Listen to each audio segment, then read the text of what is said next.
Hey everyone, welcome back to another lesson here on the channel. Today we're going to be talking about if you actually need custom packaging on your first Amazon private label product launch, or if you could just skip that and save a couple bucks. That sounds like something you'd be interested in watching. Be sure to stick around to the end. Be sure to like and subscribe if you haven't already. But without further ado, let's get right into it. All right, we have landed in my computer. We will waste no time. Let's get going. So here's a beautiful listing. I've actually referred to this listing many times.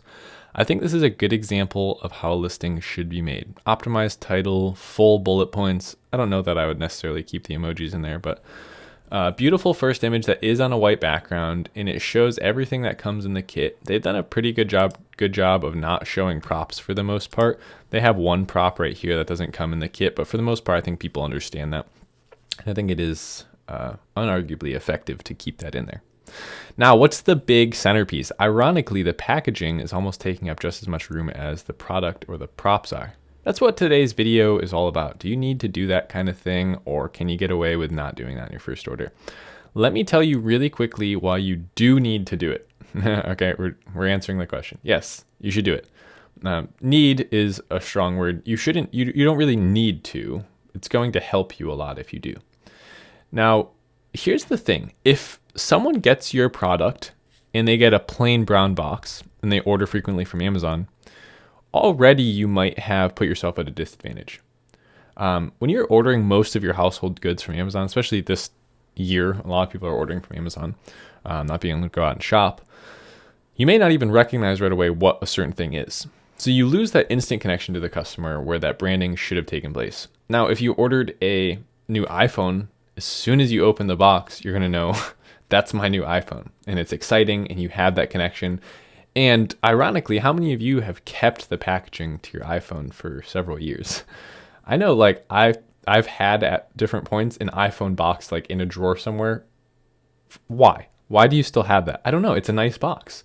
And it's one of those things that you actually built this connection to. It's this exciting moment. That's what could happen with your product if you have custom packaging on your first order, right? So you can actually spark that instant connection with the customer. And then what's more likely to happen?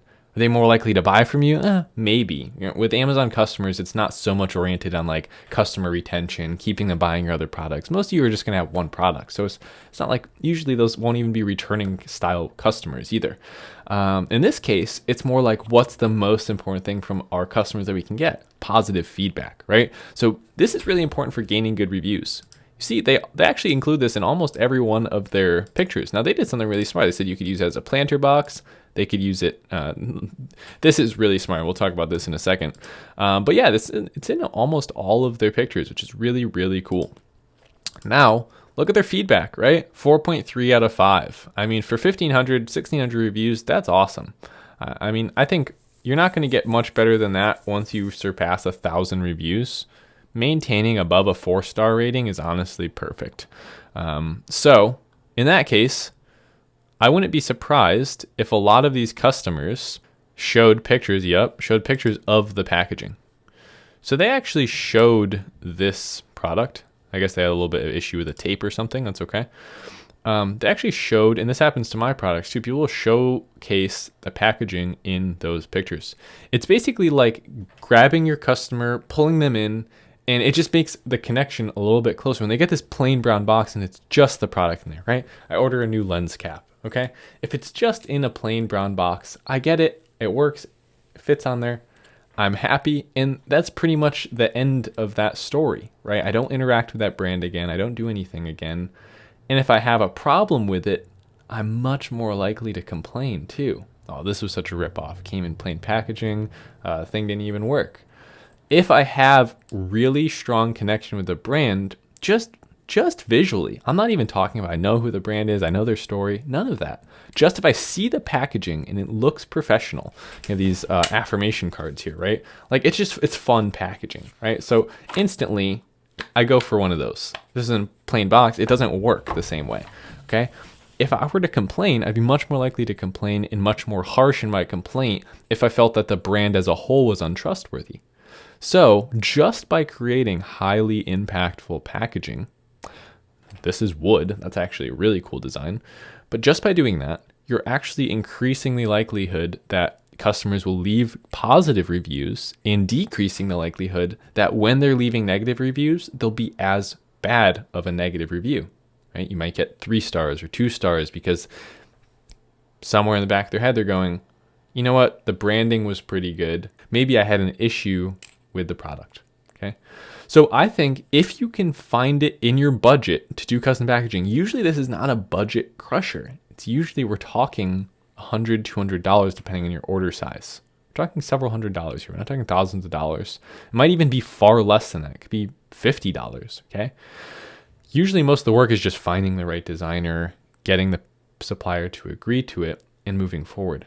Now, a workaround for you, if your supplier doesn't want to do something like this, and of course wood's going to be very hard, but just saying cardboard with a positive design, they don't want to do that, well, go get it yourself. Go to a packaging designer supplier that prints packaging and have them ship the packaging to your supplier to package the products in that custom good. Usually you can get a lower MOQ quantity, minimum order quantity, MOQ that way.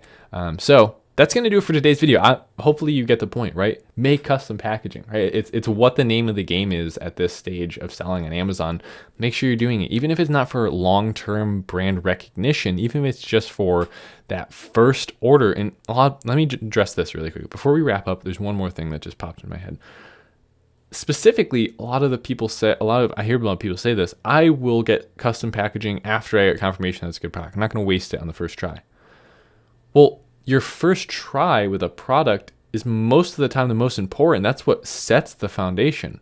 That's what builds your momentum really quickly. Amazon sees it's a good product, they start promoting it, and even just not in the algorithm at all, just in the customer relation side of things, that's where your initial reviews are going to come from. Your first 10, 20 reviews from customers that are verified are coming from that first order usually.